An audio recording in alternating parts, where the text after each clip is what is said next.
Nu har vi besøg fra Aalborg af en ung mand, som netop er blevet far. Og som et sikkert tegn på, at mor og barn har det godt, har vi fået lov til at låne ham i aften, så han kan fortælle lidt om den søde ventetid, der jo altid ligger forud for et sådan mirakel. Mine damer og herrer, her er han. Velkommen, Michael Staun.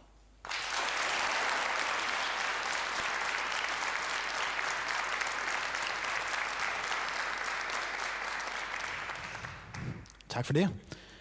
Jeg troede faktisk, der var noget galt ved mig for et stykke tid siden. Fordi min kæreste, som ellers altid er glad og frisk, hun minder lige pludselig mere om en russisk kampvogn. Hun var blevet så aggressiv, at selv naboens hund, den pep og krøv hen over jorden, når hun kom gående. Men vi fandt så ud af, at det var fordi, hun var gravid. Og jeg tænkte så, puha, godt det ikke var mig. Ja, altså, der var noget i vejen med.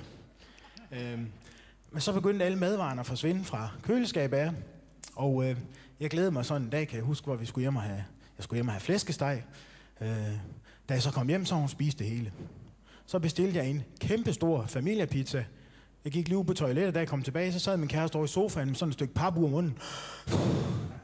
Så hun spiste det hele. Selv de der små tabletter til opvaskemaskinen, de begyndte at forsvinde på et tidspunkt. Men så en morgen, jeg stod op, hvor hun stod og smurte sig en dejlig Nutella-mad med sildepostej og ristet løg, så siger hun sådan lidt henslængt: kan du ikke lige smutte ned og hente noget lakrids? Så siger jeg: lakrids? Der er ikke nu. Det gider jeg godt nok ikke. Så gik hun fuldstændig amok. Hun ville skilles. Jeg brugte så en halv time på at forklare hende, at vi faktisk slet ikke var gift. Derefter brugte jeg så en halv time på at gå ned i kiosken og hente lakrids. Men da hun så var gået 3-4 måneder over tiden, eller det føles i hvert fald sådan, var hun blevet så stor, at jeg gik og overvejede lidt at lege hende ud som luftballon. Og jeg gik og rodede lidt med et tema. Kom op og se Aalborg Fjord, inden hun bliver mor.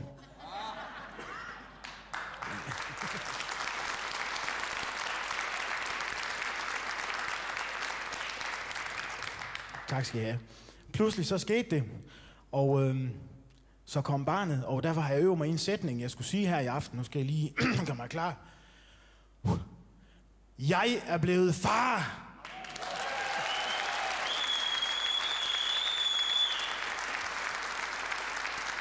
Ja. Det behøves faktisk ikke at klappe af, for det var ikke særlig svært. Det tog en halv time så. Men jeg tror faktisk, det var min kæreste, hun havde nok fortjent det bifang. Jeg vil gerne spille en sang for jer her, der hedder Lakrids.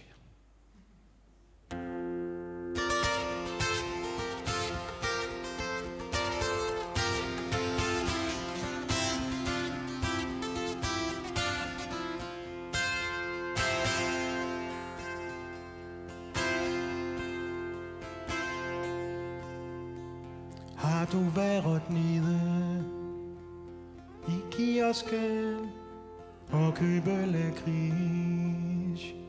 Lakrids, lakrids, lakrids til mig. Jeg hader dig.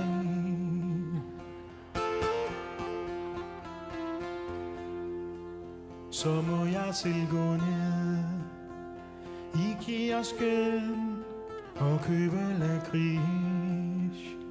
Lakrids, lakrids, lakrids til mig. Jeg hader dig.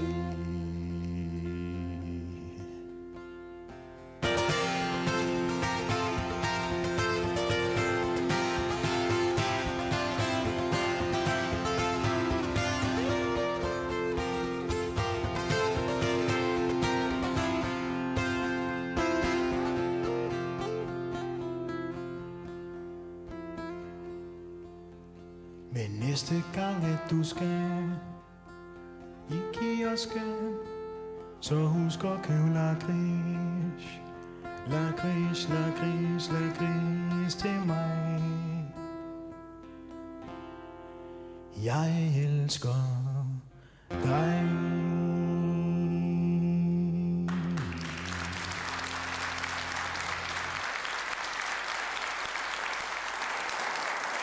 Ja, så følsomt og poetisk, og alligevel råt og realistisk.